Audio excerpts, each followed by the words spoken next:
440. We're going to start with a territorial acknowledgement. I'd like to respectfully acknowledge that the SFSS is located on the traditional unceded territories of the Coast Salish peoples, including the Musqueam, Squamish, Tsleil-Waututh, Coquitlam, and Katzie nations.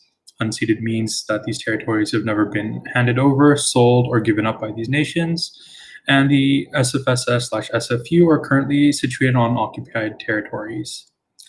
We're now going to move on to roll call. So when I call on you, please just state your name, your pronouns, and your access needs. Vice Chair of Council, Helen. Yes, hi everyone. My name is Helen. My pronouns are she, her, hers, and all my access needs have been met. Thank you, Zaid. Thank you, Helen. Our CSS rep is not present right now. Our representative from DNA. Hey, my name is Serena. Pronouns she, her, hers, and all my access needs are met. Thank you, Serena. Our engineering science rep. Yeah, my name is Alvin. My pronouns are he, him, his, and all my needs are met. Thank you, Alvin. All right, we're now going to move to adoption of the agenda. Be it resolved to adopt the agenda as presented. Does anyone move this motion? I would like to move. Helen moves. Does anyone second?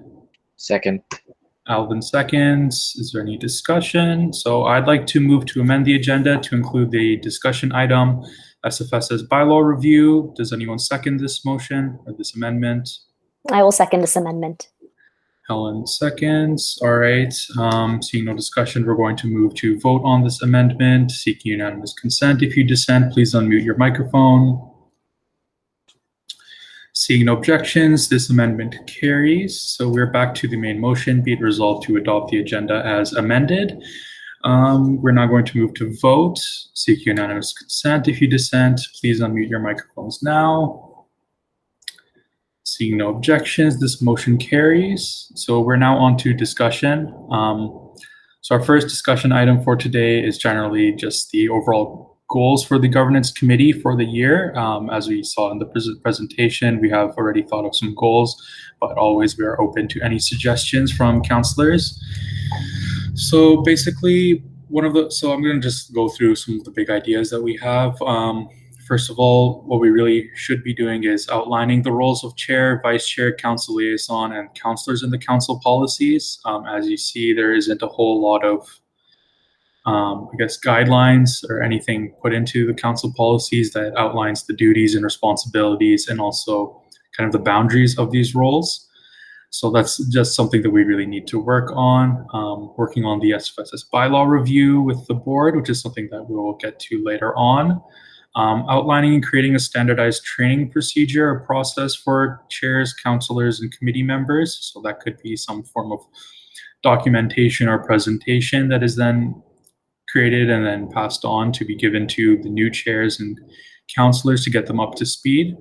It could also be putting this into policy that there has to be some form of training done just to make transition a bit easier each year, especially since there's such a quick turnover and it's for councillors. But yeah, we also are going to look at outlining policies regarding censure/removal of councillors from council. Actually, I had a question for Gabe regarding that, what his thoughts were on this. Seeing that I looked at this goal and saw that it was put into the year-end report. I was wondering if you had any thoughts on or had made any progress regarding looking at those kinds of policies. Yeah, so I mean, right now, the only policies that council has actually adopted are the 3 terms of reference for the 3 standing council committees, which are, the Governance, Oversight, and Public Outreach Committee. However, there is a lot of room for council, in my view, to expand on those policies to include things like the duties of the council chair, the duties of the vice council chair, and liaisons, and any other positions that the council deems necessary to create.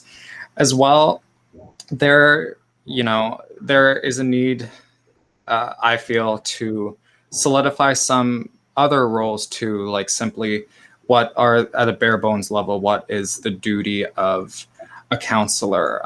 What happens when a counselor fails to uphold those duties? Is there a minimum requirement of committees that counselors should be involved in? What happens, if, a counselor needs to be removed? In terms of like counselor removal, I actually don't think there are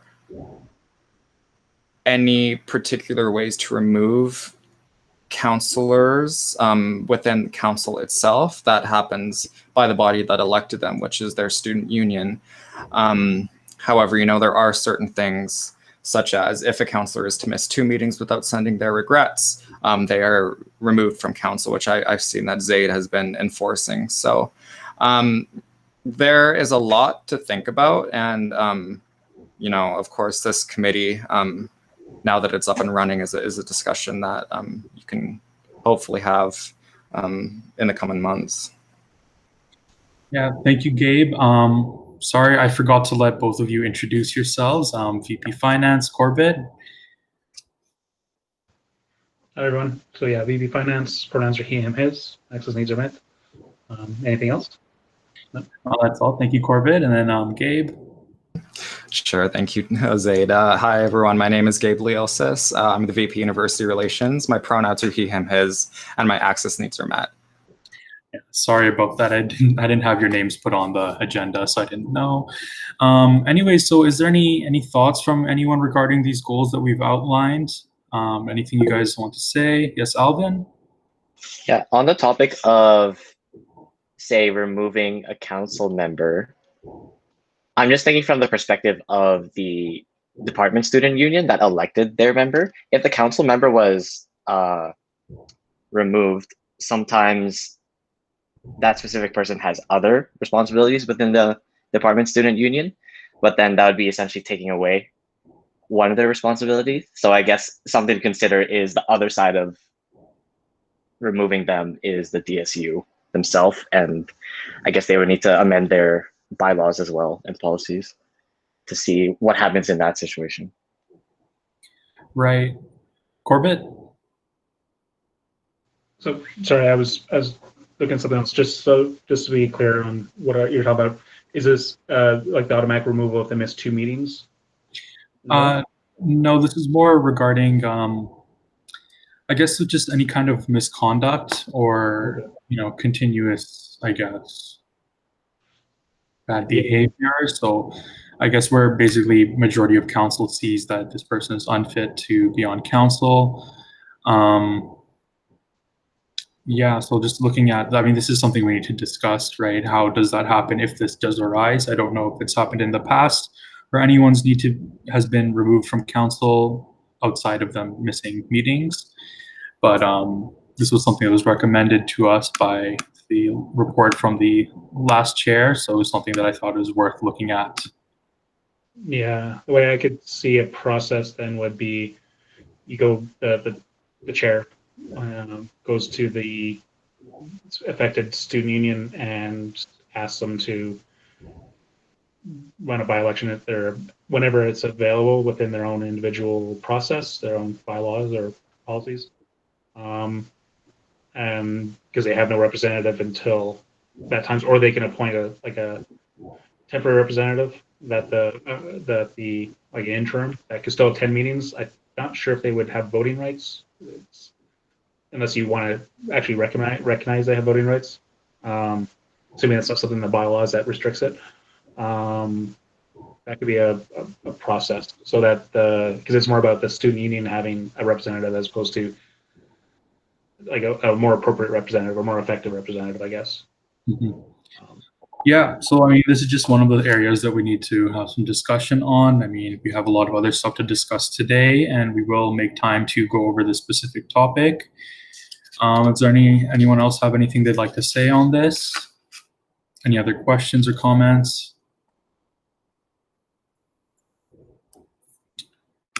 Okay, seeing none, we'll move on to our next discussion item, council's online voting. So as discussed, the current online voting method is not exactly accurate or really that organized.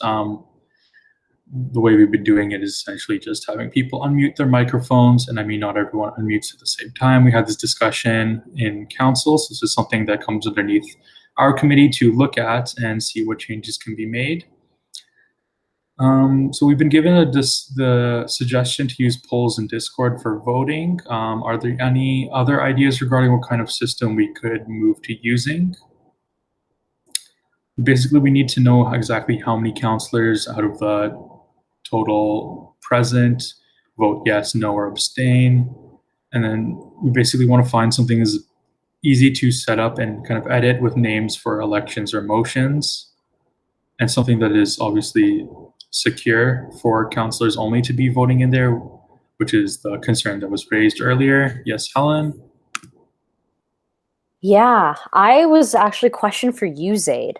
I was wondering if Quince had, who the counselor that brought up the motion from software systems, if he had approached you regarding like some of his own recommendations for some kind of polling voting system for us, because like he made the motion, so my assumption is that he has something in mind. So did he come up with any ideas to you? So the idea that he brought up was Discord. I mean, I haven't had time to look into it, but that was basically one suggestion we got. I think that just kind of depends on whether we have all the counselors on Discord, which I believe we do. Yeah. Yeah. Yes, Alvin? On the topic of Discord being the polling system, the actual implementation itself, now that I think about it, is actually pretty easy.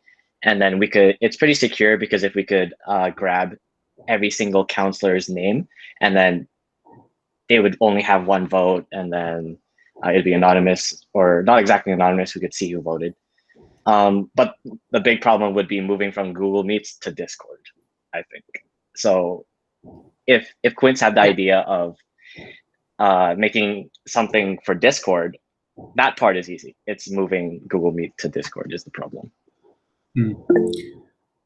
I think that we would probably keep using Google Hangouts, and then when we do have a motion to vote on, then we would ask everyone to go on to Discord and then vote. Because I do really like how Google Hangouts works with the Google Suite and everything. It makes it much easier for our mailing list. Yes, Corbett? I just kind of want to mention two thoughts. One is, one, because SFS has to have an AGM this year, and it's going to be online, and we're going to have the same kind of challenge of like getting people to like who can versus voting and such. We have to look at a software tool to handle this voting for us to make it valid. So whatever we find might also be that would probably work with Google Meet and stuff, would probably work also for council. And because we have this AGM is probably going to be set for the end of October, so we have to get this set up and tested fairly quickly. This might be something that gets shared in the future for board and for council and for the SOS in general for online AGMs or SGMs. The other thing I was thinking of is just the additional logistics aspect of like, you'll need somebody to put the motions in ahead of time for the polls, but then you also have someone to be able to do it potentially live, where if you have like an amendment to a motion that they can change it. It's not something that's a deal breaker. It's just you'll need somebody like maybe a staff member to support that changes quickly, so that you're not sitting there for 3 or 4 minutes while somebody types it all out and has tech issues and stuff. Whether you use it for Discord or this other tool. So that's just my 2 cents on it. Sorry, Corbett, what was the name of the other tool that you were suggesting there? Sorry, We don't have one yet. That's why we're exploring one. You guys are looking at it. Okay, that's good to know. And Helen also linked a website in the chat. We could look at Poll Everywhere. We can check that out. So yeah, is there anything else? Like I'm thinking we might just need to look into Discord then and see if we can use that. We can also look at that website that Helen put out, and then for the next council meeting, we could potentially bring it up as a motion to move our voting process to using that. Yes, Helen? Yeah, so I guess what I can do is I can look into just that website that I linked to everyone. Like literally all I did was like Google polls, like poll systems online, and then polleverywhere.com just like popped up. It looks like it's free to sign up, and it says like it's interactive real-time polling, which is kind of like what we need when let's say we hold an election, right? We need something to create instantaneously and get the votes done in real time, right? So I don't mind looking into it more before the next meeting. And yeah, I agree with you, Gabe. We should hold a mock meeting and see if the polling works. And then I know for Discord there's something that we use in Slack called Simple Poll. I believe it's also up in Discord as well. So worst case scenario, if websites like Poll Everywhere doesn't work and we want to use something on Discord, we could look into Simple Poll as well. So yeah, that's all I wanted to say. Great, thank you, Helen. Does anyone here have any experience, I guess, with Discord, with using their bots and the different services that are in Discord? I mean, I'm very new, so that's why I don't have a whole lot of experience. Alvin, you have experience with Discord? Yeah, I've gotten used to it lately because I've been creating the Discord for our engineering students and then playing a bit with the bots, and even editing them myself. So I'm just thinking from the perspective, it is easy to implement, but definitely it probably won't work with us if the problem is getting counselors over to Discord. That's really it. Yeah, that's a fair point. Something we need to look at. Helen? Yeah, I was just going to say that I might not have the experience like what Alvin has on Discord, but I have the experience using polls through Slack, which I use all the time for my workplace anyways. So I was going to offer like to look into it, but I think Alvin's kind of got it in the bag more than I do. So yeah, that's all I wanted to say. But I do agree with Alvin. Similar to, yeah. So I do agree with Alvin though, like the problem that we have to the issue that we need to be weary of is how do we move counselors over from Google Meet to Discord within a certain frame of time so we don't miss anyone's vote, you know? So I agree with Alvin there. I believe you skipped me, Zaid. Oh, welcome, Ryan. Also, it's good to see that you're Sorry, here. thought it was 5:30. That's my bad. Yeah, this is Ryan, about the voting for council votes. Yes. Yeah. I would personally. So I know a number of counselors have experience with Discord. There's me. There's Alvin. There's Quince. There's a very clear separation between people who are comfortable on the Discord platform and like everyone else. And it's for these reasons that we tend to find it really difficult to move over to Discord as a main platform. So computing science still has to use Facebook to plan their events, even though we've got like 1,000 people on Discord. Large clubs like Surge, Anime Club, they have a Discord that's really active, but when they want to reach out to their members, they need to use other platforms anyways.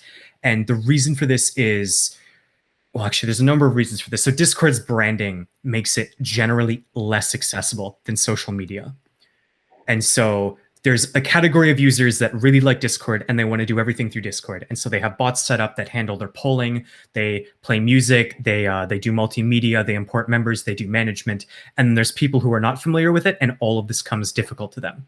We saw this when we started the SFSS Council Discord in the first place. And I mean, in terms of like active Discord participation, you're looking at less than a third of council maybe.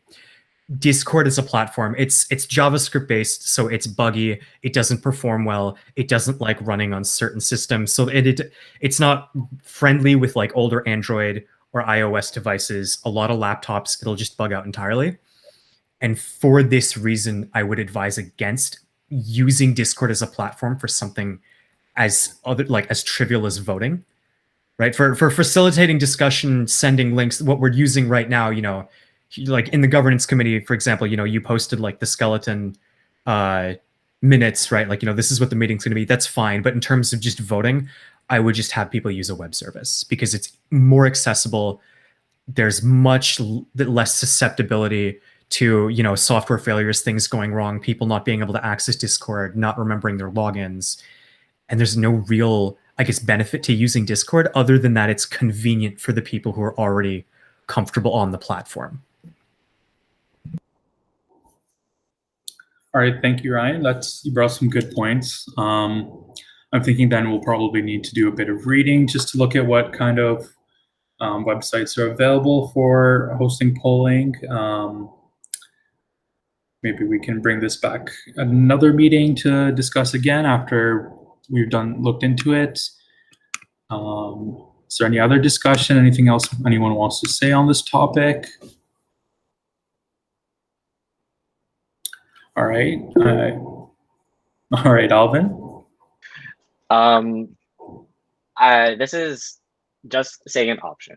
And I don't think it's that plausible, but I know Senate does like voting prior to the meeting, and then there's a deadline.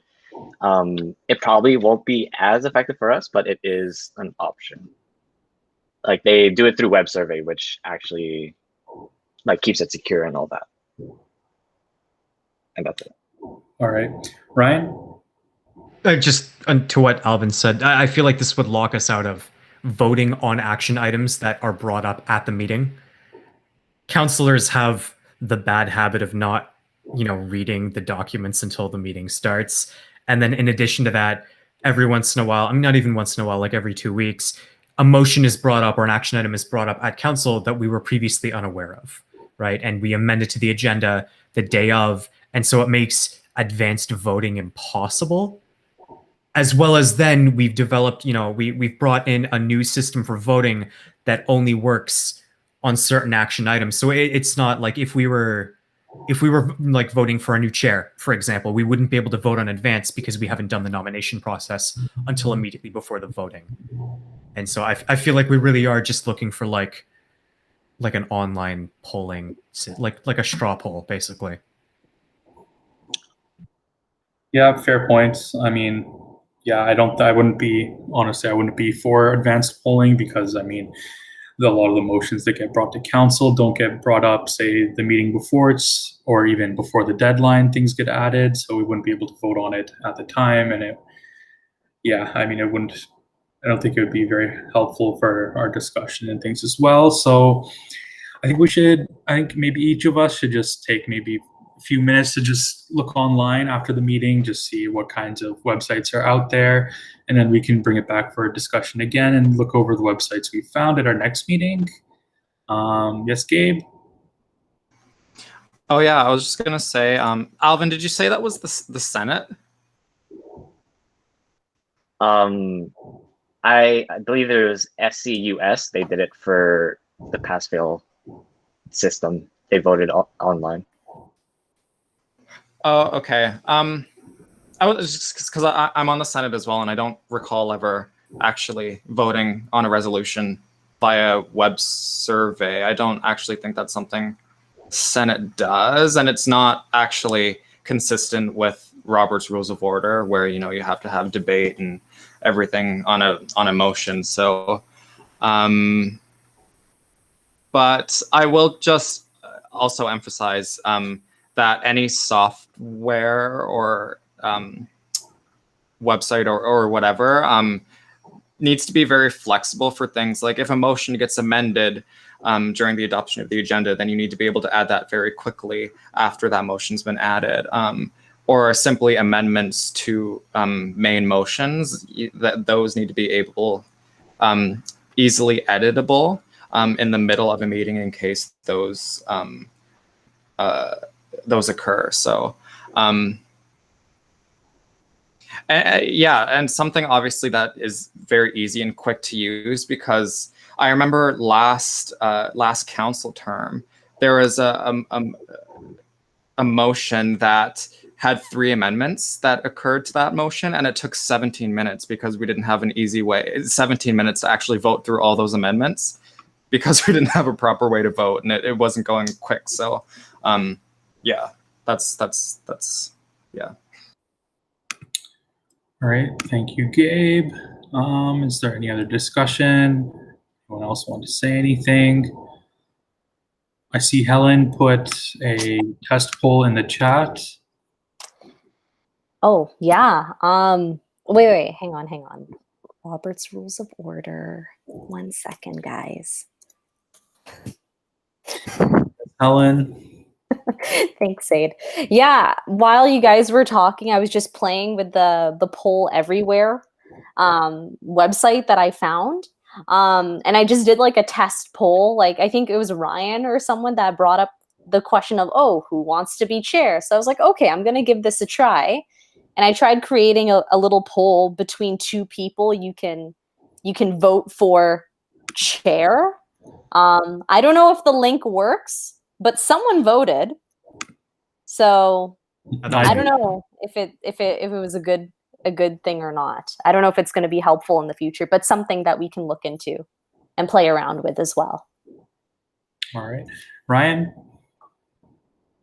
Sorry, I guess just now that I'm thinking about this more, are we concerned over security? Because if we would be moving to an online poll where it needs to be accessible, it raises the question of, like this poll that Helen has posted here. I just typed in my name. I could have typed in anyone's name. And moreover, if this were posted in a public meeting because, the action item had not been brought up until that point, how do we distribute the link to counselors without also distributing it to non-voting members? What's preventing Corbett here from voting as me? Or is that not a concern? No, that is a concern. I mean, the point that it was brought up by Quince was that when we have guests and non-voting members in the call, they could just very easily unmute their mic and then we'll miscount them in our elections. So that is definitely a concern that we need to look at. I mean, it could be that we, again, it goes back to Discord then, to post the link in the Discord where there's only council members. I'm just trying to think about it. Does anyone else have any other ideas or comments?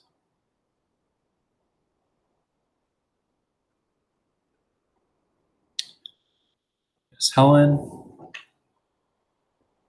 So kind of going back to that poll, if we use that a polling system like that, I mean, one way to show that, just in case, like, no offense, Corbett, Gabe, just to show, like, okay, non-voting members, like the board, to prevent them from voting in our council meetings, what we can always say, it's like, it's only council members should be voting. Just put that verbal reminder out there.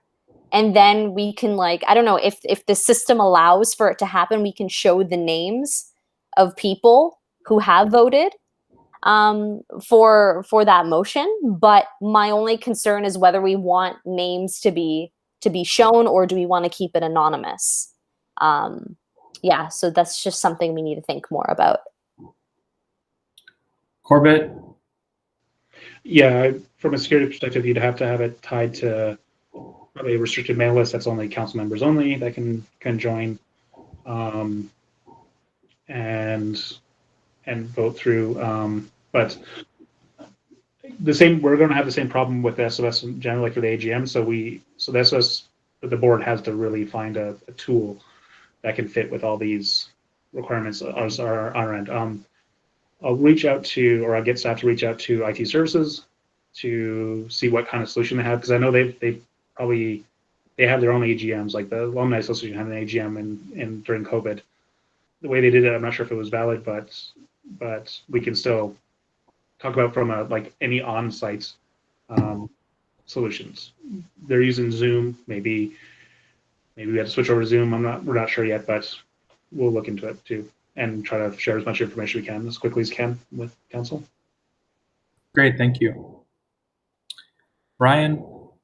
I guess, like Corbett said, with the singular exception of voting by secret ballot, which I believe is, I guess, protected under Robert's rules, that is something that we can have. With that exception, where we would be okay with names being shown behind the voters, and we just require the link to be secure and the identity of the voter to be ensured, we could realistically just vote by having councillors message the person tallying the votes. So I know Google Meet doesn't support this, but if we switch to Zoom or if we switch to some other video conferencing software, just having everyone message the chair would reasonably be a way to ensure votes because their identities are already protected through this, right? Mhm. But I'm not sure where voting by secret ballot would fall into that. And at that point, we're looking at an extremely secure, extremely specific piece of software. And I would honestly just go to staff and ask, because if we could do like a modified SFU web survey kind of thing, which is a server we own that we can customize that requires student logins to begin with, that is exceedingly convenient. Yes, the one issue with that is that it might take time during the meeting to have everyone log into it and then make their vote and then give time for everyone and then wait and then make sure. So, I mean, it's just a difficult issue. Looking at it, we're going to be online for the next 8 months. So basically the rest of our term on council, or at least my term on council as chair. So we need to figure out something that will basically hold together and meet some of these requirements for the next 8 months, roughly 16 meetings. And then past that, hopefully we'll be back in person where we can do our votes by show of hands. Yeah, it's good discussion. A lot of things to think about. Anyone else have any other comments? This is something we will revisit again at our next meeting as well. And we do have quite a few other items that we do need to get to. Any other final words? All right, great. So action items, basically just recognizing what Alvin said, that he would check in with the VP External regarding how their meeting has been worked. The rest of us, I would ask each of us to look and find maybe one voting website online, just play around with it a little bit, and then we can all look at it together at our next meeting. I'm also going to go and read into our rules again and maybe see what we'd be allowed to do when it comes down to the secret ballot and open ballots. But basically, I just wanted to hear your guys' thoughts regarding this, and then next meeting, I'm hoping we'll have some more ideas to look at. All right, so we're going to move on to our next item.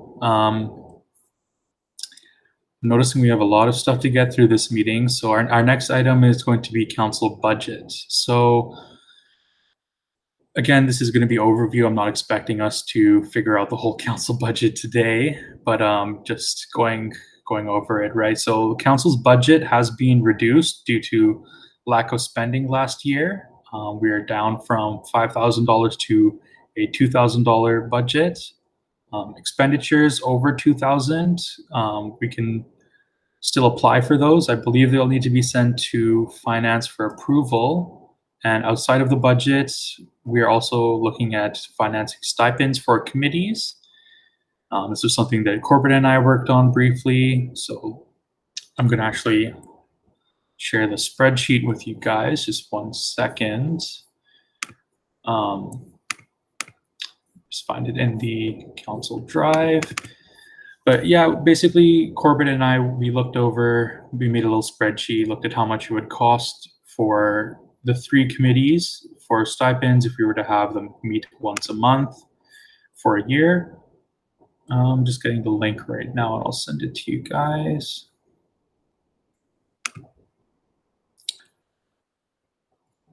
Here we go. All right, so if you guys click the link, you'll be able to see what we've come up with. So looking at 1 meeting per month, the idea was, I guess, $70 per chair, $35 per counselor for the stipends. So what we calculated was the minimum for 1 year would be $75.60, maximum $96.60, depending on membership. Obviously, we have a minimum membership for council and for committees, as well as a maximum membership. And also when I spoke to Corbett, basically we need to first have a few meetings to show committees are useful and running. And then we would be sending basically an application, I believe, to finance to get that approved. This is outside of council's budget or any of our projects. This is something more separate, just similar to our stipends. So are there any thoughts? Yes, Ryan? I mean, first of all, thank you for putting this together. I really appreciate the showing the minimum and the maximum is very useful here. But this is all budgeting based on like a one meeting per month fixed sort of schedule, right? But there's no real limitation on how often or not these committees can meet. So if there were a period of time in which, I don't know, like board oversight committee needed to meet like once every 2 weeks for a period of 3 weeks, would this not run the risk of just going way over budget, or would we just like place a cap on these stipends past a certain point? I believe there is a cap on even council's stipends. I believe, Corbett, I'm going to ask you to speak on this. Yes, Corbett. Yeah, there's a budget line item specifically for council stipends, and that's generally calculated around, I think, a certain number of people and a certain number of meetings each year based on historical practice. So obviously, yes, there's also like if say council regularly meets every 2 weeks for the rest of the year, as well as has a lot more people attending, there's a good chance it'll go over budget. It's not so much a hard cap, like depends on how you like to run your budgeting. In this case, it probably wouldn't be a hard cap, but we need to be tracking it to see what spending is going, and then you could go to the Finance and Audit Committee, or sorry, the Finance and Administrative Services Committee, and to have a budget allocation done. There's a form to fill out in the process. I would wonder if it would have to go to board in the sense, because it's for like, maybe VASC would probably make the recommendation and board would approve it. Bureaucracy, right? But because it's about students' stipends and stuff, it probably should be a board final approval. But this is something I could, especially in the case of stipends for committee members, I think this should be a proposal submitted to the board anyways for discussion and approval. And because it would require a difference, an increase into the budget anyways. So yeah. So sorry, long, short answer. Yes, it could. There's a possibility that you could go over budget simply by meeting often, but that has to be monitored. All aspects of the budget needs to be monitored anyways by my committee, and that's something that we kind of, that's the bridge we cross when we come into it, kind of thing. Because then, and from my perspective on a committee, I'd be then asking, okay, can I see minutes? What you've been discussing? Have you been discussing legitimate stuff, or have you just been meeting to try to get a bunch of extra cash, right? And it's not really a lot of money. It's like $35 per meeting or so, but you know, some people might enjoy trying to game the system. But yeah, go ahead. Yes, Ryan. So just, sorry, I'm talking a lot, but just like ballparking us, how would this affect the SFSS's expenditures on council? Like, would this be like a 15% increase or like a 40% increase? Give me a minute to look that. All right, well, we're waiting on Corbett to look that up. We'll just continue with discussion. I mean, these are just, I guess these are just figures that we just made up just to kind of look at it, set up a spreadsheet to just kind of see what range we would be in. I mean, I'm not super familiar with the council's finances. Obviously, I am very new to council, so I mean, we're going to be needing a lot of guidance with Corbett regarding this, but this is definitely something that I think needs to be done. I mean, obviously, you guys are giving your time to council by attending these committees, and you should be compensated for it. Yeah. Okay. I can. All right. I can give you some figures now. Okay. So Stipends for councils right now is set at around $23,400.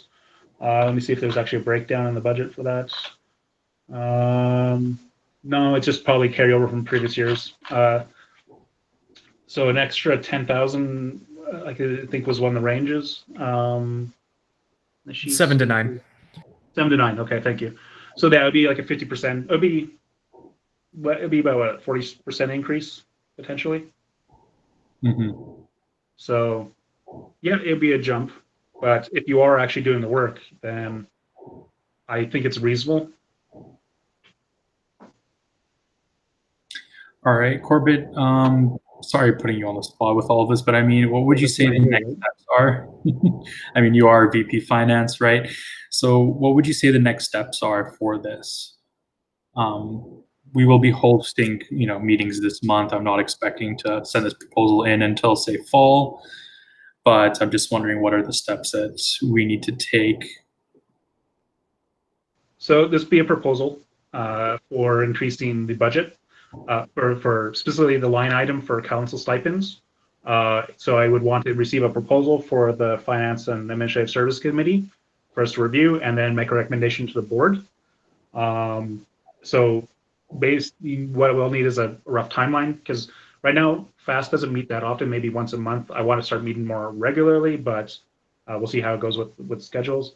So, if you want to ideally have this approved, say, before the AGM, so near the end of October, I'd like to see a proposal by the end of September at the latest.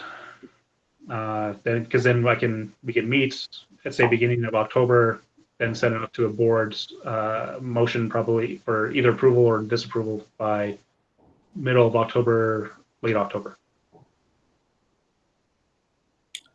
Okay, thank you, Corbett. So that's at least something we'll need to look into is... And of course, you want to have approval from the council first. So you probably propose the council first, get their approval and discussion. And of course, I can be there to give my perspective on the finances and then also go to FAST after that. So. All right, perfect. Thank you, Corbett. All right, so just asking is there any more discussion regarding the stipends? Part of this discussion item.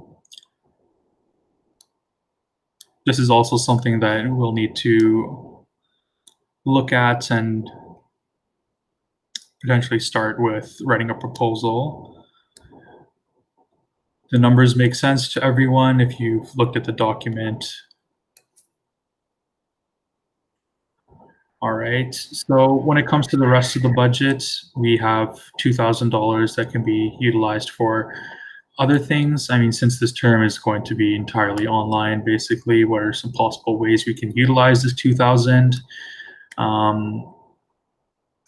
mean, in the past years, from what I know, they basically used it for year-end pizza parties. But essentially, this money can be spent however the council sees fit, obviously with approval from, I believe, Corbett. Who approves council's use of these finances? That's a good question. I think in the past would have been the staff member that attends. Yeah, that's honestly, I'll ask about that because I don't think the budget's probably not really even been used much for multiple years, right? So it might be people completely forgot how to do it. At the very least, like if you treat it more like a grant or like core funding, then you would have a motion approved by the committee for some expenditure that's and then you do either a check rec or the SFSS would buy whatever it is. If it's like a pizza party, then of course we would just do it through MEX and it just gets handled behind the scenes. And most likely the staff member that attends, like Sarah or Anna, would approve it. That's my thoughts. It's all handled internally. All right. I mean, something that we could use this for is, there was mention, I believe I discussed this with Corbett earlier, was just that this could be used for workshops that could be done for council. There was specifically discuss something regarding board professional development workshops that have been done. We could call the same people to come in, say, teach council how to read financial reports. This was for, I guess, for oversight, right? Looking through the SFSS's budget. So we can use it for those kinds of things. Ryan? No, I was just going to ask you what you thought we could use this for. You already answered. Yeah, I mean, I don't have a whole lot of ideas because we are online. There's honestly not too much. Yes, Corbett? Yeah, so I would view this as partially for dev sessions, and I think that's if we can get a couple good ones throughout the year, then that's to me it warrants the need to increase your budget, your council expenditures budget back to say $5,000 if these are things that are really would benefit council and the individual students on council to give them some training or some improvement opportunities. So to give some costs, that session that we had about the financial breakdown of the SFS cost us $750, and that's generally cheaper than most of our dev sessions are usually in over $1,000 each. The reason why is because the company went through Vantage Point. They had the accountant that had come in and do the presentation for us donated her time to do so. That's why it's so cheap. So I was going to ask Vantage Point if they want to do if with your approval, I was going to ask them if they wanted to do something similar where it's a shorter session, because ours was like 2 to 3 hours long. And you can't do that at council meetings aren't that long. And honestly, finances for 2+ hours is too rough. So ask them probably if she could come back and do a pared down version that's maybe 45 minutes long or something, or maybe an hour at most. And you would try to time it on a council meeting sometime before the AGM. That would not be that heavy. So maybe the last one of August. If you don't have anything on your agenda right now, we can probably try to get her back within the next couple weeks. We can probably send out the spreadsheet the slides ahead of time just to see if it looks interesting on your end. But I'd be happy to do the initial reach out to see if they're available. Other types of dev sessions that could be useful could be from an oversight perspective. Generally what policies and bylaws and stuff are, like just general governance ideas, so that, like even myself, when my first year on the board, I didn't understand the difference between a bylaw and a policy for a long time. Like when should something be a bylaw, when should be a policy, when's the process? So maybe some general governance 101 type workshop might be useful. Just so that when we're talking different language and stuff, it doesn't all sound like gibberish. Other stuff. Other things I talked about outside of professional development was inviting speakers in, honorariums and stuff to pay them to come and give presentations. I remember reading a report a long time ago from a past council that was much more active that year about speakers. They invited like one of the ministers of education to come in and talk about stuff. You have people come in talking about affordability issues from a student perspective. How's the city of Burnaby, how's the city of Surrey, how's the city of Vancouver dealing with stuff that's relevant to students? Stuff like that I can think off the top of my head. So hopefully that helps start some thinking, some brainstorming. But anything you think is practical and that's relevant to you as a student and your position in council, I think it's all valid. Thank you, Corbett. Yeah, I'd be for reaching out for them regarding that workshop, though obviously I want to hear from everyone else, see if that's something that you guys think we should go forward with. And we also have Alvin next on the list. Or no? Yes, Alvin. Yeah. Just a thought. So currently I get all my agenda attachments and agenda and meeting minutes through email. I was wondering if we had a hub for all of that, because the SFSS website isn't exactly always updated. And if we had a software service to have that hub, we could use the council budget for that. That's just me. I would like to see the minutes in one place other than searching through my emails. So it's easy for me to send it to my DSU. Just something if someone could comment on that. Yeah, definitely. I mean, minutes are supposed to be put up onto the website. Obviously, they haven't been updated. I believe that's just, there's some issue with the, I guess it's just basically the turnover that's going on with the admin assistant. And then maybe the past admin assistant also forgot. But yes, all minutes should be on the SFSS website. That is a topic that's under discussion in the public outreach committee, is to have council's own section on the website where we can have, I guess, recordings for videos, meeting minutes, maybe agendas, and then any relevant documents all posted up there. So then obviously none of us have to go searching through our emails, through all the different lists and things just to find minutes. Helen? Yeah, I wanted to echo the sentiments of what Corbett was saying about having a governance 101-esque kind of workshop if we are able to.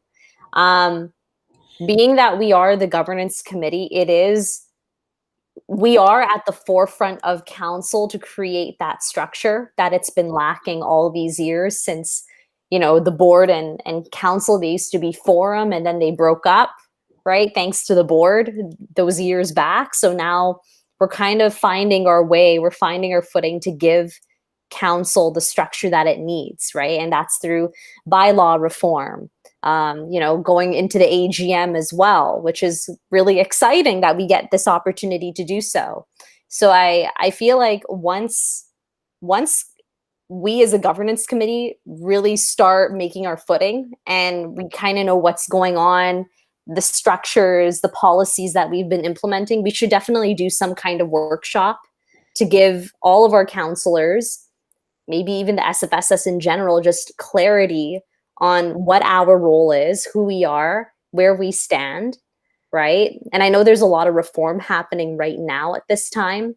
So I think later down the road, we should invest, or we should put some of the budget towards doing some kind of council governance 101 session. So everyone who wants to join council in the future kind of knows exactly where we stand, you know?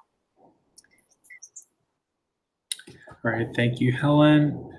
So just going back to it again, so we are going to go forward, just trying to make some action items here. So something that we do need to look at is obviously the proposal, and then yeah, going forward with how we're going to spend this 2,000. Thought has just come up right now. I mean, this is a bit outside of the discussion topic, but what is everyone's opinion on, say, having the governance committee meet more often regarding that? Seeing that we have so much to discuss, that it is a bit difficult to fit it all into 1 hour, and that we do have a lot of items that we need to work on. I'm just wanting to hear everyone's thoughts on that. Would you be open or available to meeting essentially in between council meetings? So that would mean every Wednesday, every other Wednesday.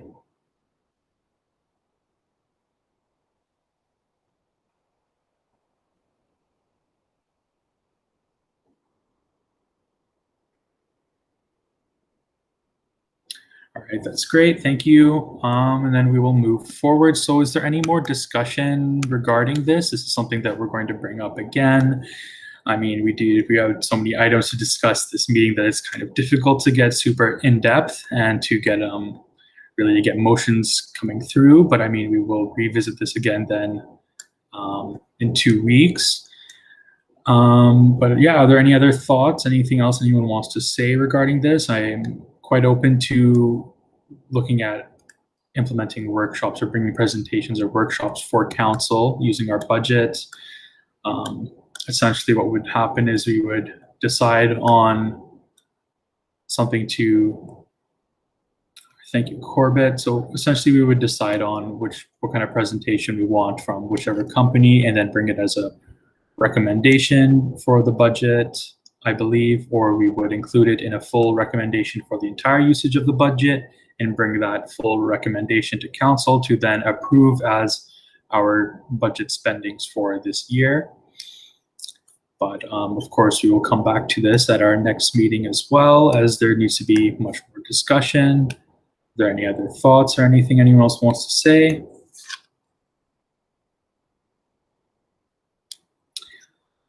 Right, we are going to move on to our last item, so the SFSS bylaw review.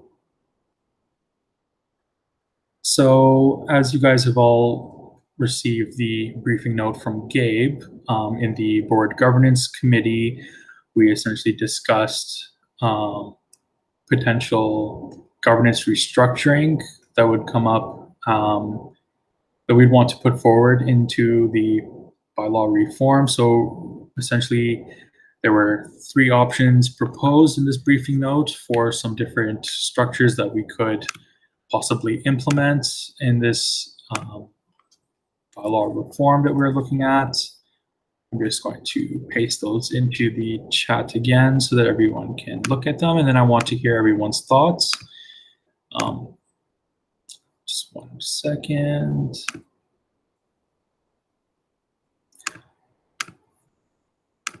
Right, so the options, Gabe or Corbett, if either of you want to speak a bit more, just to bring the rest of the counselors up to speed, feel free to do so. Yeah, I can speak about the general direction that the governance committee has kind of been expressing an interest in going toward, and then I might defer to Corbett afterwards just so he can fill in the gaps for anything that I've missed.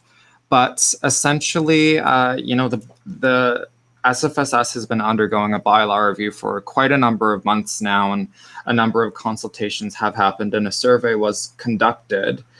And you know, the review still goes on, slightly different than you know, initially started. We are trying to, you know, as part of this bylaw review, make sure that we are keeping certain values of, you know, transparency, accountability, and overall democratic processes key and really at the forefront of any bylaw changes that are made. And the governance committee has been having thorough discussions around the substance of the changes that we would like to make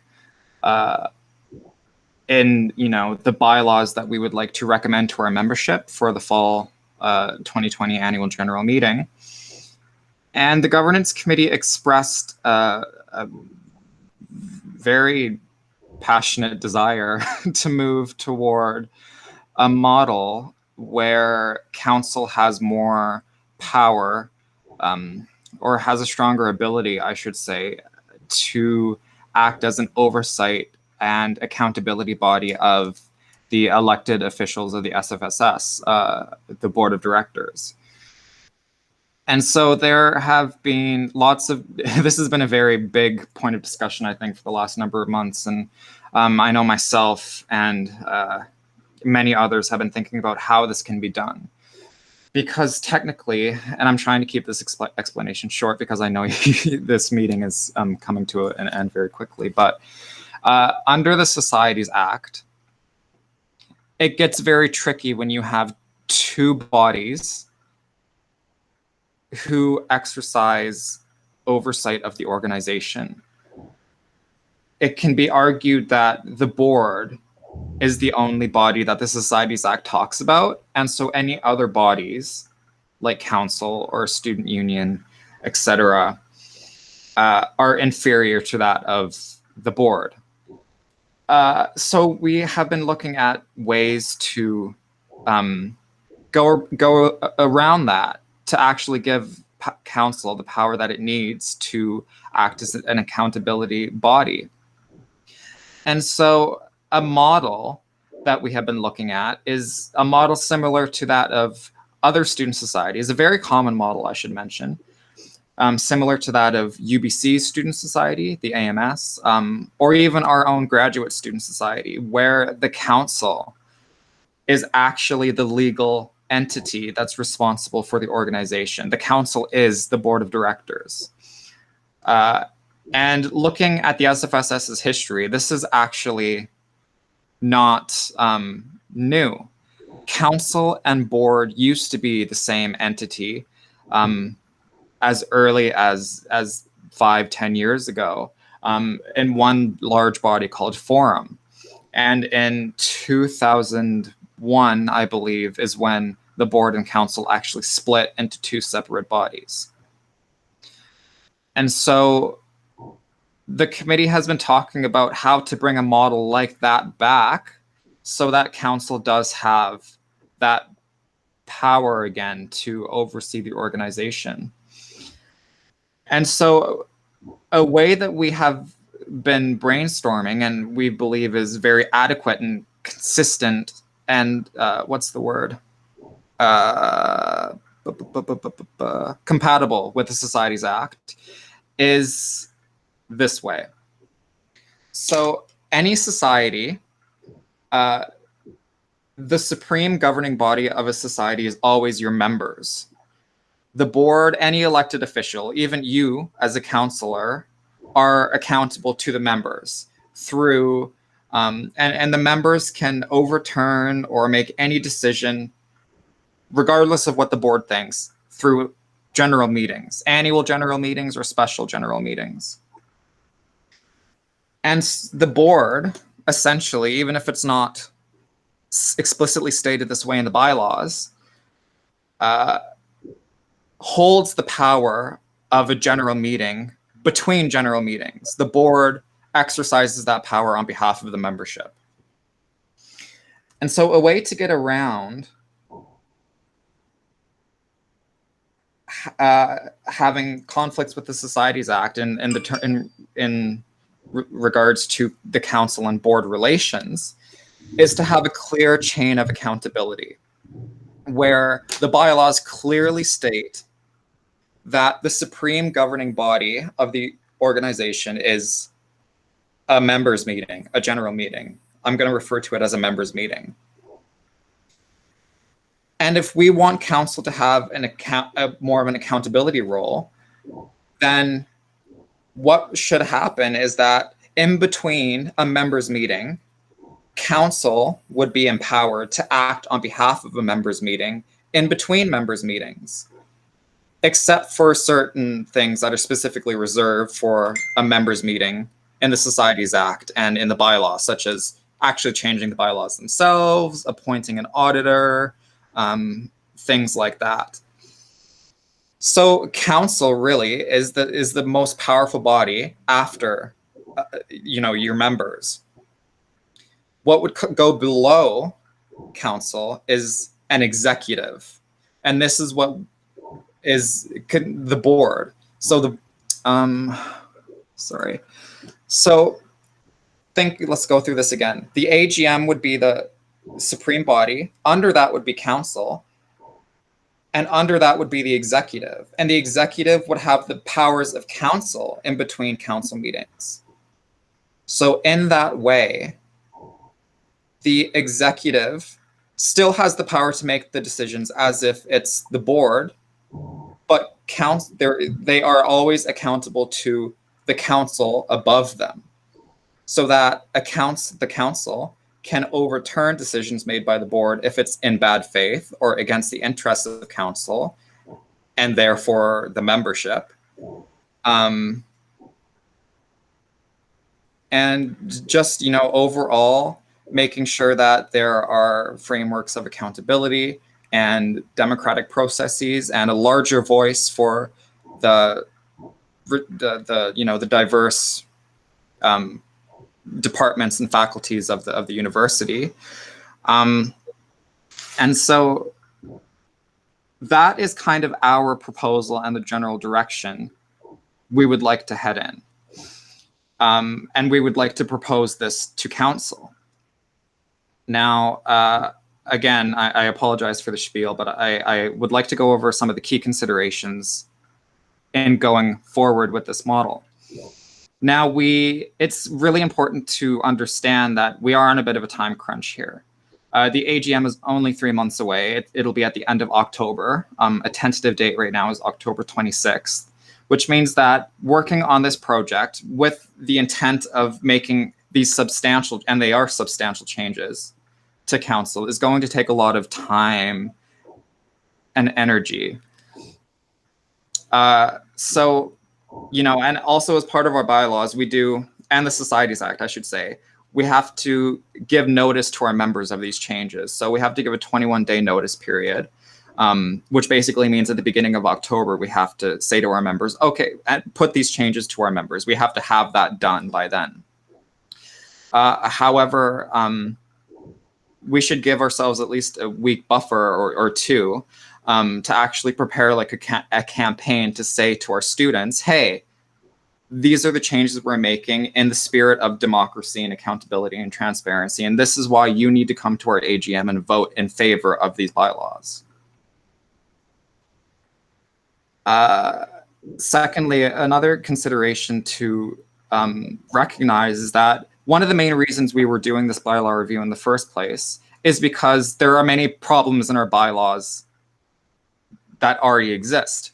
There are conflicts within the bylaws themselves, things contradict each other, and there are inconsistencies with the Societies Act. So those also need to be changed and recommended to our membership to fix at our fall 2020 annual general meeting. So those also need to be, those I would argue need to be given priority because those are, anything that conflicts with provincial legislation needs priority. So, and thirdly, because of the substantial change in the governing bodies of the SFSS, it would be very necessary and critical that councillors and board members work collectively and commit the time and necessary resources to this project, because logically and realistically, the governance committee should not and cannot take on this project alone. And council members, as the body that would be changed the most, need to be at the forefront of this decision making. So I'm almost done. In terms of options, there are kind of three options we need to look at here, and that we discussed at the governance committee meeting. The first one is to focus on the smaller changes to the bylaws that need to be made in order to fix those contradictory clauses in the bylaws and inconsistencies with the Societies Act. And then focus on empowering council after our fall 2020 AGM and focus on that in the spring semester. So we're not saying we're not doing it, but we're pushing it back a little so we can focus on the things that aren't working right now. Secondly, would be just to go full force and try and get all of these done for the fall 2020 AGM, full send. The third one is a bit of a mix between the two, and it's to try and get all the bylaw changes to the best of our ability and, you know, the time that we can commit to this project, try and get it done for the fall AGM. But recognizing the time constraints placed upon us, being aware that if we are not in a place by the end of September to push these council empowerment bylaw proposals forward for the fall 2020 AGM, that we have to be prepared to push this to the spring semester if we aren't in a place where we feel that it would pass at an AGM, or if, you know, any draft bylaws are really, you know, in good shape. So, you know, based on discussion at the governance committee, we recommend the option that I just spoke to you, and it's option 3 in the briefing note. However, that is a decision that cannot be made by the governance committee alone and needs to be a decision that's made collectively with council.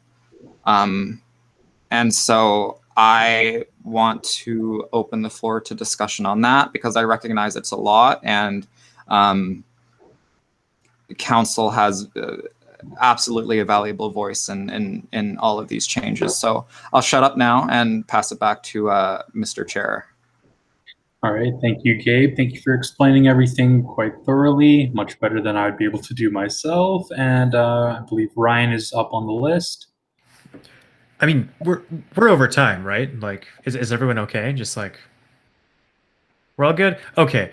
Two big questions. The first of which is that, I mean, unless I'm misunderstanding something here, the bylaw review, at least on the council's end, is both a reform of council's position in relation to the board, but it's also an internal reform of council. There is some council restructuring going on here because we're kind of like in this transition phase where we don't know, well, council doesn't really know like what its purpose is because it's not explicitly vested by the rules. And so I guess, what's the feasibility of having the bylaw review, because we are on a time constraint, completed in such that we fix the inconsistencies with the Societies Act and we establish council's position in relation to the board, but then postpone the council's internal reform to a later date, such that we empower council, but not like you build a sub, but you don't furnish it, right? And I guess my other question is, what's preventing council from just being a board but larger if we're essentially flipping the like the legal accountability hierarchy here, such that board is technically acting on behalf of council that acts on behalf of the people? Isn't that just the council being the new board?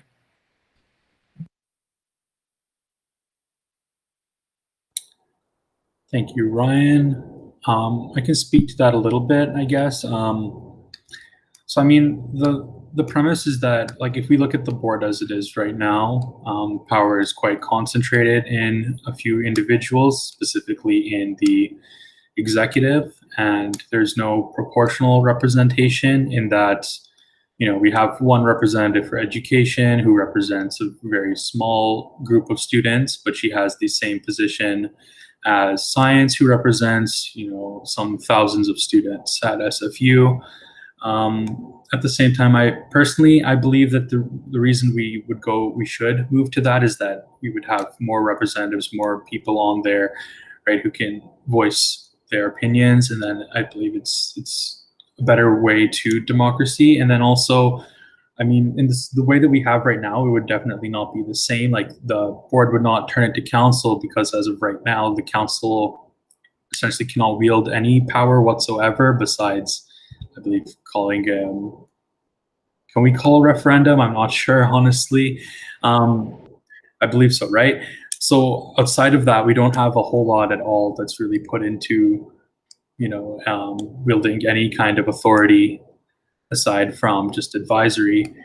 But yeah, I think we're going to move on to the next people. Corbett has a direct response. Yeah, it's basically to your second point or question, Ryan. So just getting out of the naming scheme right now, from a level from the Societies Act, the board, whatever that is tasked with managing the day-to-day activities of the society, of the organization. And that members, when they meet at least once a year of the AGM, they have additional powers to be able to pass motions and make decisions. So what you define as what constitutes the board and their powers are all set in bylaws. And so in this case, if we wanted to remerge the board and council to be something like how Forum was, or some other new name, you would list that in the bylaws. And that could be literally the composition saying X number of executives, Y number of at-larges, Z number of faculty reps, or departmental reps, or whatever terminology we want to use to represent that thing. So there's definitely two levels of reform in this way. There's, as I said, the internal reform of like, what is council structured, and is it a proportional representation where it's all faculty level? Is it still, does it maintain the kind of the constituency group setup of, or a caucus group of like each course, each program or department or faculty representative that forms together and wants to have representation is on council, or is it something else entirely? That's would be, we would have to define that in the bylaws. The other part is the higher level reform of the overall governance of the society. Is it's going to be two separate bodies with where you still have your traditional board, what we have now, versus a council that has delegated powers from the board to do oversight stuff. And that can happen because we delegate powers to staff and administration. So why not, and our committees to a certain extent. So why not council, right? And that would be laid out in the bylaws as well, because you have to have that delegation explained very clearly, which is something we don't really have. Like we have some delegated powers, or not delegated, but shared powers with things like the council can add items to the referendums, but they can't necessarily call a referendum itself. They can call a special general meeting, and I think they can add stuff to AGMs as well. But then they can't necessarily call an AGM as well. So there's these bits and pieces where like council's kind of like a backup plan in some cases. So yeah, we keep talking this. I'm going to just keep rambling on and get way off topic. So hopefully that answers some of your questions. Yep, thank you. Thank you. Corbett, Alvin, you have the floor. Yeah, I would like to voice my support for the current accountability chain that Corbett listed out and what Gabe explained, is because, bit of background, Engineering Science Student Society, RDSU, is part of a national organization for Canadian Federation of Engineering Students, and they currently implement this accountability chain that is extremely similar as Corbett listed out. And I can attest to the fact that there's lots of discussion, it's a democratic process, and they have lots of vision and where they want to go with the current organization. So this is something I would support. And if we wanted to implement something similar, I do have their constitution, bylaws, and policies to have that sort of back and forth to see if it's able to implement it within SFSS. So essentially, yeah, of course, members first, and then council would have that power, and then in between there would be the board, the executive, and then everything else. So yeah, I do support what Gabe and Corbett said. Yep. Thank you, Alvin. Helen? Thank you. Yeah, so kind of going off of what Alvin was saying, I do give my support to what Gabe and Corbett were just talking about, and how the new potential structure of what the SFSS is going to look like. And being vice chair, like it does speak volumes to me. Being that, something that I like to bring up a lot is like how past boards have gone rogue, just because like they have no sense of understanding on what the SFSS is, how it works, and it's like you give the position to them and they do what they want with it, which is wrong.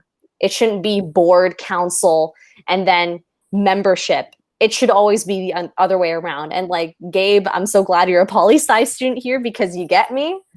And I want to voice out the idea, like Ryan, when you were saying like, should council be the new board? Is council the new board if the new structure is going to be like that? Yes and no, but I'd like to emphasize that council should just be known as council. Why? Because we're like the judiciary body of the SFSS. Like in Canada, we have the Supreme Court of Canada that looks over our laws and sets the precedents of like how we run common law in Canada. This is kind of the idea that we have to go with council. We're an organizational unit. We look over our bylaws. We have to look over our council policies and see that all bodies and structures are functioning together as one. So when you say like should we build a sub building but not furnish it at all? I'm sorry, but I have to disagree with you there, because yes, it's good to have a sub building, but the sub building has levels. And not every single level of the sub building is going to have the strength and foundation as other levels do. And what I'm saying is council doesn't have that strength yet. So we need to build from the bottom and really, in a way, furnish it, give it its detail, give it its structure, not just make something and then it all falls apart and then council gets lost as it did in 2001 when everything broke apart. We have to start from the bottom and work our way up, and that means putting as much detail and into all structures as much as possible. And I also want to say, earlier, I think Gabe was saying that this is a big project, and obviously it is going to be a huge project. So as chair of the council oversight committee, I just like to put it out to the governance committee that this will be a collaborative effort between council governance and council oversight. And through council oversight, we really want to look into making sure that our current board members are putting in the work that they are doing. So that way, as we create our new structures and our new sense of governance being members, council, and board, we kind of know exactly where all board members kind of stand, which board members, and I don't mean to sound offensive, which board members are in their respective positions, which ones are more needed, and which ones are more redundant to the SFSS. So that's all I wanted to say. Thank you. Thank you, Helen. Alvin? Just a quick note I forgot to say. I would definitely prefer a presentation about the current changes you guys are suggesting, and then bring it to council if possible, if you haven't thought of that already. And that's it. Thank you, Alvin. Sorry, could you repeat that? I didn't hear too clearly. Were you saying that you'd like us to prepare a presentation for council, or just a presentation? Sorry, I mean a presentation made by the governance committee that we want to show to council regarding these changes we're looking at implementing, or could you maybe speak a bit more about that? Just an overall presentation of the changes we want to make, and I'm not sure who would be put under that responsibility, whether it be us as the committee or the board that's suggesting these changes. Okay, thank you. Alvin, Corbett? Yeah, I talked about in the as the board governance committee, because this is a challenge with having similar naming schemes, right?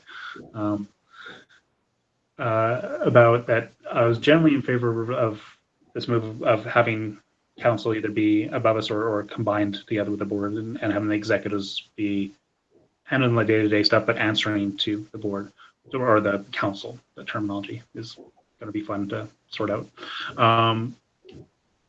But I also agreed with Helen's comments about council's probably not ready to do that right now. So of course, any bylaw change we make can also be post-stamped. It can be dated for to take effect at a later date. So even if we get everything done and it passes at a fall AGM, it can still be set to take into effect at a later date, like at the beginning for next May. So there's time for everyone to try to start transitioning over. But from my perspective, I don't want a repeat of past history where some of the rationale, at least that I've read from some minutes in the CSSS, is it's their own old minute discussions from around the 2006 period when the board fully split off from Forum and Council, was because there's periods where, like the summer, there's only 2 out of 40 something seats actually filled, because I don't know what happened those years where there was a breakdown or something, but the group was not actually able to function, like the board at the time, the forum was not able to function because they couldn't pass stuff because literally they couldn't ever make quorum. And so maybe there's other reasons I'm actually, that's an action I'm going to have to do to send to our campaigns and research and policy person to see if she can find more documentation on the rationale given for that split. Because I don't want us just to, like, it's easy for us to just go back to different models that we used to run in the past, say, hey, it was better than. The reality is they all had their own challenges, and we need to be smart about learning from that history. So my perspective is we need to work with council first to build that infrastructure of support, staff support, training supports, budgets, all that kind of stuff, so that you are able to transition to that role, this new role. Because take it from me, I've been a counselor, I've been a faculty rep, and now I'm an executive. And the amount of information difference between all three is staggering. Like, even within the board, the amount of information that a faculty rep gets versus an exec gets, unless that faculty rep is super involved with like the certain specific committees, more busy committees, there's just so much. And so I've seen some years where, and I've seen some other student society organizations where effectively the organization is run by their small set of executives, just because their board or something does not only meets maybe once a month or less, and a lot of those people are not that heavily engaged, and they're not necessarily on the committees, or they're not heavily engaged, so they are really there just filling a seat, and they're not effectively being an accountability person for the executives who are running the show. And I don't want that to happen here. We can't control the future, but we can do our best to lay some solid foundations and infrastructure to try to prevent that. So as for a timeline, like, realistically, even if we got everything passed, I don't think council would be ready to even take on that new role until well into next year. All right. So, and we'll have to have further discussions on things like elections and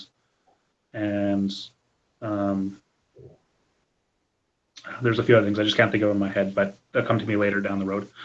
But there's some logistics challenges that we have to, and governance related logistics challenges to that too. But we'll cross that bridge when we get closer to it.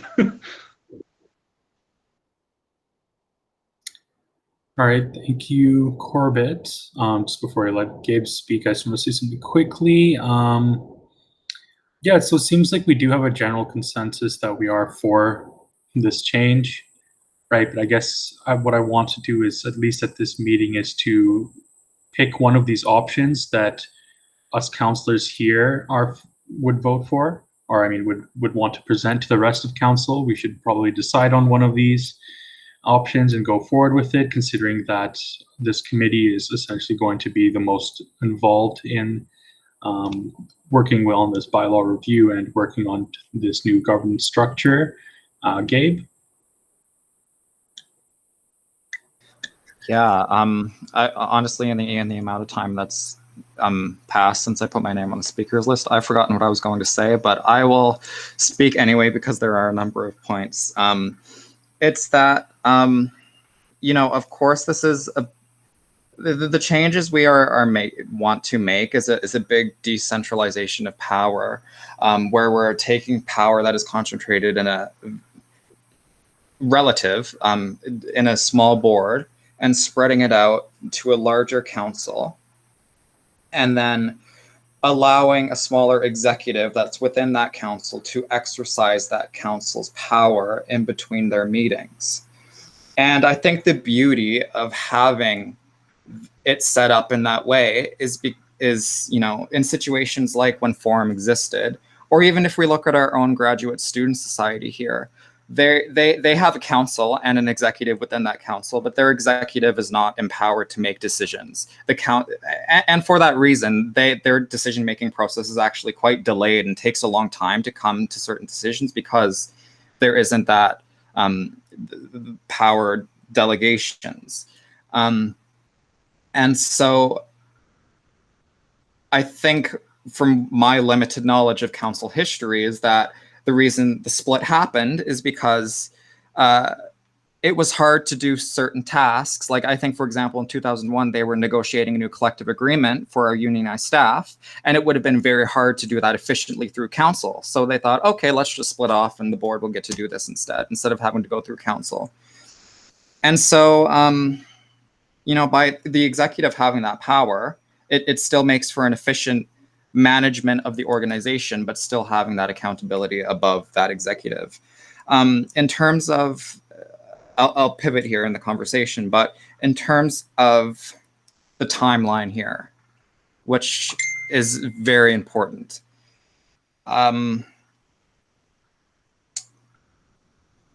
The council will have to, well, Zaid has already mentioned this, but council will also have to be consulted as well, just because of the sheer mass of this change. It would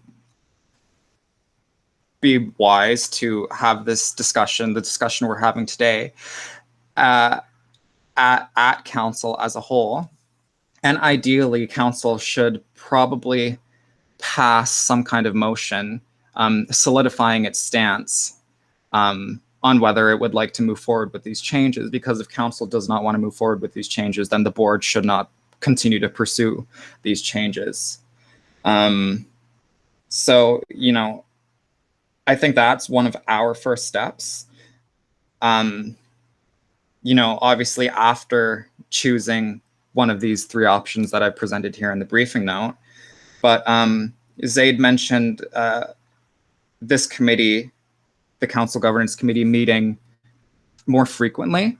And I would recommend, or it is my strong inclination that your governance committee and your oversight committee should meet more frequently throughout the duration of this process, because it's going to be a lot of intense discussion, and we inevitably will probably have a lot of very nitty-gritty discussions, and we will probably end up having discussions where we get so fed up because we're going around in circles and all that. But just making sure that we will probably quite literally have to make like a timeline on make deadlines for certain things. Like, okay, by this date, we need to have this section of the bylaws done. By this date, we need to figure out how elections are going to be held. By this date, we need to do X, Y, Z. If those deadlines keep getting missed, or if, you know, those weren't, if we're not able to complete all those tasks in time for the end of September, then that is when we should probably look into pushing this to spring 2020 instead of bringing it to the fall 2020 AGM. So I will pass it back to Zaid. Yeah, thank you, Gabe, for bringing those points up. There's a lot of stuff that we do need to consider. Yes, Helen? Sorry, I just wanted to make one more point, just to go off of what Gabe was saying in terms of timelines. I think it is important that, you know, when it comes to the nitty-gritty stuff, we do set those timelines and try our best to, like, you know, stick by them when they should arise. Because my concern right now is for next year's elections, especially when it comes to the board elections. You know, we have to put as much effort and work into it now, because if we keep pushing back on future deadlines in terms of restructuring the SFSS, you know, if we keep pushing back on them, then we could be electing a new board of members that have the mindset of previous boards, who may not want to restructure the SFSS like what this board is doing right now.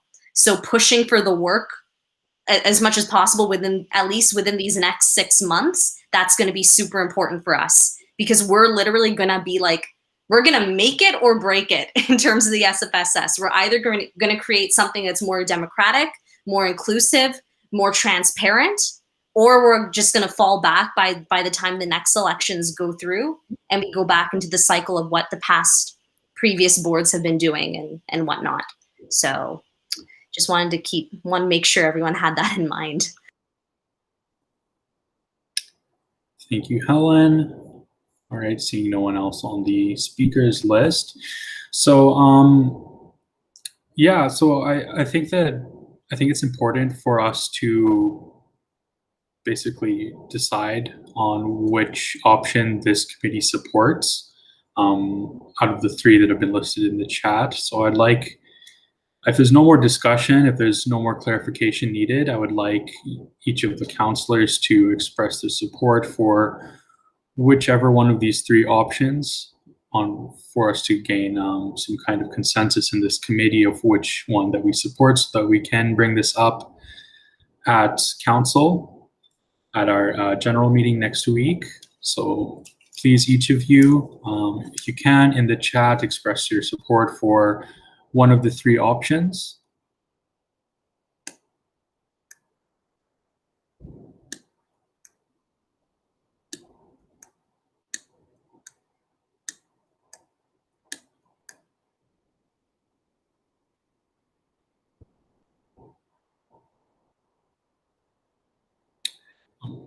Helen, could you please express your support for one of the options in the chat?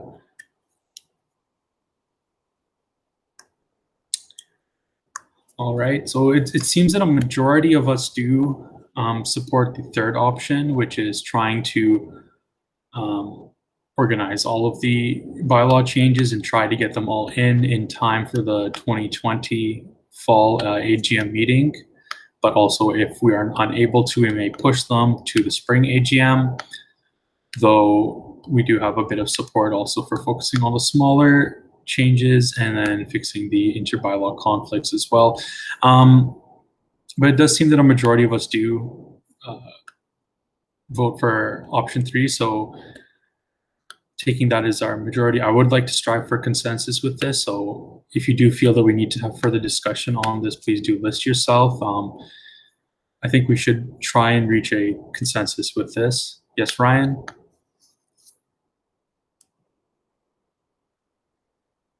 Ryan? Oh, yep. So sorry. My internet died there.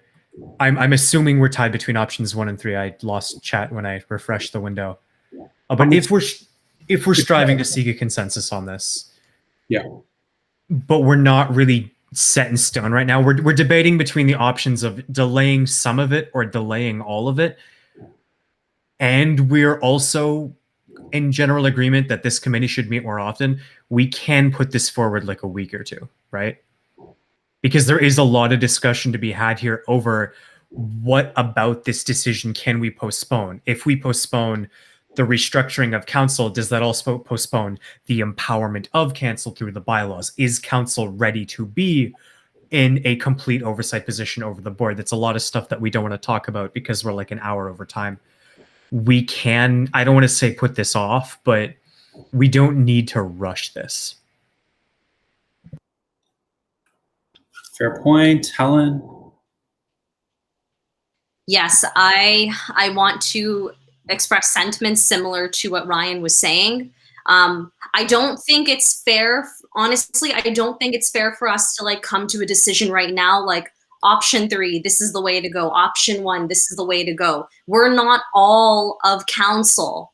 That's the thing. We need to hear everyone else on council and give a presentation of these 3 options, have Gabe and Corbett come into the next council meeting and discuss what it's going to look like.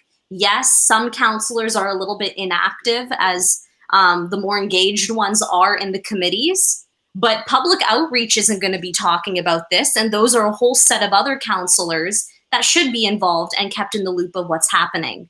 So I do feel that all these options should be presented, so then, you know, Zaid, you as chair and myself as vice chair, we can kind of see which, like the majority of people, where they're leaning. It's not like everyone's going to give their support on some option, but at least we get to hear their thoughts in some way. So if we are going to keep meeting frequently, like at a bi-weekly rate, I do feel that maybe we should come to some kind of agreement on this, maybe at the next governance committee in 2 weeks, which is going to be after our council meeting. And if we can, maybe we can present these options to councilors. Because I don't know, I don't think it's fair that we just, you know, make a decision on one of the options right now. I think it should be discussed with everyone else too, and that they know that there's more than one option available. So that's just my thought. Right. Thank you, Helen. Of course, I don't want to limit the options that we're presenting, right? I guess behind this, what I wanted to do was just to poll everyone here to know what you guys do support. And I do want it to be that when we do our presentation to council, that we can say that the governance committee supports one of these options, right, that we have discussed, and we would support one of these options, and then obviously we need to have a vote and see what the entire council decides on. What I do want to know is to see, just after this discussion, where are we leaning towards, just so that we know ahead of time when we have any other discussion. Gabe? Yeah, I agree with the sentiments of everything that was just mentioned by Ryan, Zaid, and Helen. I think where I'm at is for, I guess, myself to have just a general direction of what I should be focusing on as chair of the board governance committee, whether I should be focusing on other non-council related things or putting my energy on council empowerment, because for myself and probably Corbin and other members of the board governance committee, this is going to entail a lot of research, a lot of critical thinking and thought. You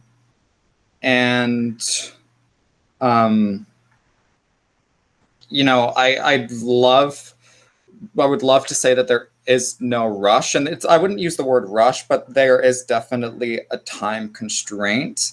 And I worry just a bit if we put off settling on one of these options too late. I'm not saying that I'm forcing you to do it today. I'm just kind of expressing my concerns over the timeline. So make of that what you may. Of course, it's still up to you, but those are just kind of some of the thoughts that popped into my head. All right, thank you, Gabe. So as of right now, it does seem that generally we're leaning towards option 3. So I would like us to keep it open that we want to look at, the restructure. So that is something for us to keep in mind for the next board governance committee meeting next week.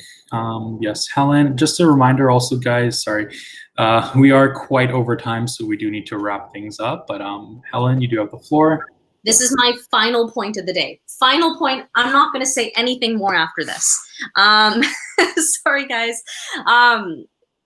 Just what Gabe was saying in terms of time constraints, we do have to keep that in mind. So what I'm suggesting is maybe we should pass on this briefing note that Gabe created and sent over to us to read before this meeting. Send this briefing note out to all counselors, so that hopefully some of them can have a chance to read it over before the next council meeting.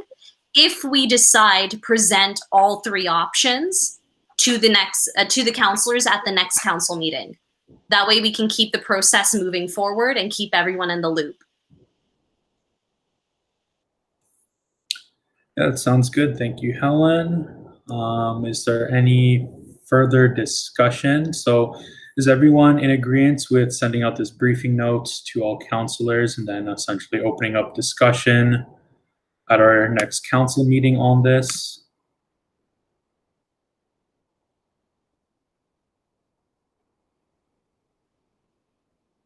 Yes? All right, great. Is there any other comments, anything else anyone wants to say, questions, concerns, anything else on this topic? We are quite over time, so I'd like to wrap this up. I guess just as an action item for me, you would like me to prepare some kind of presentation similar to what I gave today for the council meeting on Wednesday? Yep, I can help you out with that as well. Wonderful. Yeah, action item for that. But yeah, seeing no more discussion, we will now move to adjournment. All right, be it resolved to adjourn the meeting at 6:24 p.m. Does anyone move? I will move. Helen moves. Does anyone second? Alvin seconds. Alvin seconds. Seeing no discussion, we're going to move to vote. Seeking unanimous consent. If you dissent, please unmute your microphone now. Seeing no objections, this motion carries.